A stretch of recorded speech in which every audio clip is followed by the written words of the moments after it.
আসসালামু আলাইকুম রহমতুল্লাহ বরকাত। আজকে আসছি ব্রাউনবেড়া বানসারামপুর থানার আইবপুর মধ্যপাড়া। বিশেষ করে আপনারা জানেন প্রতি বছর আমাদের আইবপুর মধ্যপাড়া পক্ষ থেকে আমাদের বিশেষ করে বয়স্কদের কোরআন শিক্ষার আয়োজন করা হয় এবং সেখানে মুরব্বীরা কোরআন শিখে এবং সে একটি আমরা ছোটোখাটো একটি প্রতিষ্ঠান করেছি আমরা। এটাতে এখন আজকে সামনে যেহেতু রমজান মাস, এখন বয়স্ক মুরব্বীরা কোরআন শিখবে। আমরা আপনাদেরকে দেখাবো কোন কোন মুরব্বীরা এই কোরআন শিক্ষার জন্য আসে। ওকে, আপনারা দেখতে থাকুন, আমি ইনশাল্লাহ দেখাচ্ছি।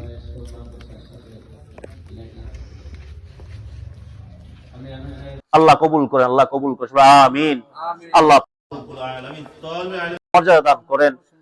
আল্লাহ পাক রব্বুল আলামিন যেন এই উসিলায় যেন কিয়ামতের ময়দানে জারিয়া বানায় দেন। আল্লাহ আমিন। নতুন